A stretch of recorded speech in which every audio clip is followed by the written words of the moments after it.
My name is Geetika Anand. I am born and brought up in Delhi, India. I am an urban planner by training. For the last 10 years, I have been working on the issues of housing, water sanitation and urban planning in both policy space and practice. Honestly, I wanted to do PhD, but why I joined this program was it had the perfect balance of the coursework and the research. I was thinking about PhD, but I wasn't sure if I'm really cut out for it. And also, being trained in planning, I almost had no background in like theory. So I wanted to give it a shot to see how it fits sort of my research interests and whether or not I can deal with urban theory. Like this course has been just fantastic for me. Starting from coming to South Africa for the first time has been like a big exposure. You know, you talk about inequality, you talk about segregation and things like that. In India, I mean, of course, we read about apartheid and all that stuff, but seeing it in like reality made a big difference. In fact, I started looking at cities in India from a different perspective after coming here. Things that would not strike me before started striking me after coming here. I was really happy to read urban from the theoretical perspective and be able to connect it to the work that I had done previously. When we were talking about infrastructure in the urban theory class, I was really happy to see like Brian Larkin's piece and then connect it to what I have been doing in the field of water and sanitation so far. For that was like a very happy moment. For instance. Similarly, the urban everyday readings just really spoke to me. That is what I really wanted to do in my research and also what I want to take forward. So it again goes back to the course being in Cape Town.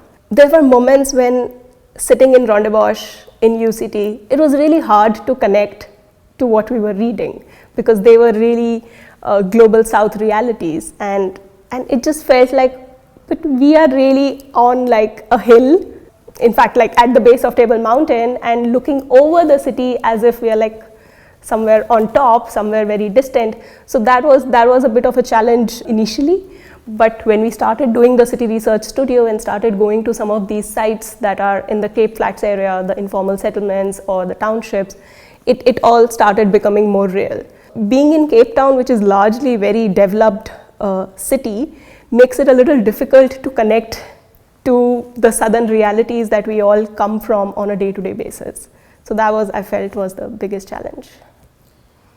So in my dissertation, as I told you, I looked at incremental building of places to live in the informal settlements. And what I did was I picked a settlement in Cape Town and I picked a settlement in Delhi to sort of juxtapose the two case studies.